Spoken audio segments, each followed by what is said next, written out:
Hi, my name is Michael Seiler, and I'm here to share with you the results of a study that we published in the Journal of Real Estate Finance and Economics. And the title of the study is The Effect of List Price Strategy on Transaction Selling Prices. So the first thing I should do is I should explain what a list price strategy is.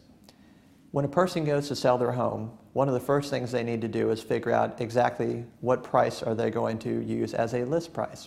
Let's say, for example, that you believe your home is worth about $200,000. There's no way to be terribly precise on it, right? It's a very fuzzy number. But you consult your real estate agent. They give you a sense of what it is. You might even get an appraisal to get a sense of what the price is. But ultimately, if you feel it's around $200,000, you still have choices on exactly what you should use as a list price. So here are the three general potential alternatives. You can use what's called a round list price. Round just means I'm going to use exactly $200,000. You might use what's called a just below price, and that means I'm going to charge it at $199,900 or even $199,000 or any variation therein. So that's called just below. And then a newer technique is called precise pricing. Precise pricing means I'm going to sell it for $198,674. And you might think, that's interesting. How could anyone know to the dollar what a home is worth? Well, here's what the goals are for each of these pricing strategies. With precise pricing, agents will tell you that they put a precise price on it to catch people's eye, right? In marketing, first thing you have to do is get someone's attention. Next thing you have to do is convince them to buy the place. So the first step is to get someone's attention. And as you're looking through prices on the internet, you tend to see a great number of homes. And if you see a price that is that precise, it is believed that it will cause you to pause and say, what's the deal with that? And then they've got you. Okay, so that's one idea. With a rounded price, there are a couple of reasons for doing that.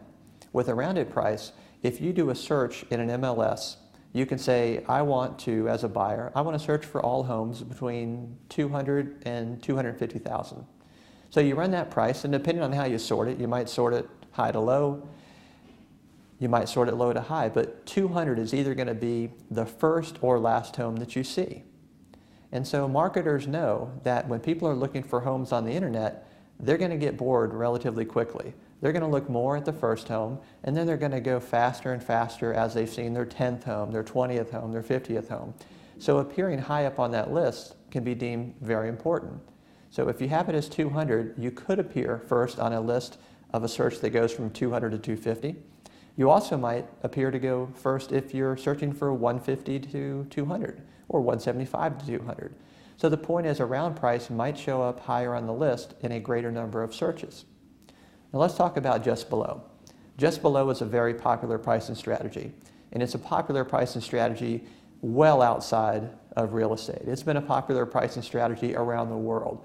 Overwhelmingly, prices are based on just below pricing. So then the question is that still a good marketing technique if you're talking about a dress for $19.97 at Walmart? Does it matter if it's a home for $200,000? Does the magnitude of price, does the intention of the purpose, or the length of the purchasing process, does that matter? Or is just below pricing just flat out better across the board? And that's what we sought to examine. Just as an interesting aside, in Australia, they don't have what we would refer to as a penny. They don't have that circulated anymore because it's just too small a unit. So you might think that because a 5-cent piece is their smallest currency, that all prices would be no finer than 5 cents. But that's not true. Even in Australia, they use this just below pricing. Maybe something's $19.99 or $19.98 or $19.96. And if you have to make change for that, you actually just round off because there is no physical way to make change for that purchase. So people believe in just below pricing even if their currency doesn't allow for it in technical terms. So getting back to this idea of how we should sell our home, what we did is we took over 370,000 transactions across the Hampton Roads metropolitan statistical area. We did this over a 20-year period, and we said, of all the people who are pricing their home under these three different strategies, which one of them is the most effective? And we did control for things like days on the market and all the other metrics that you would think would matter, like location, size of the home, number of bedrooms and bath, and the list goes on and on. Now, what we find, interestingly enough, is that just below pricing is associated with the greatest discount. So if I list it for $199,900, people are going to negotiate far off of that price, the furthest of the three strategies.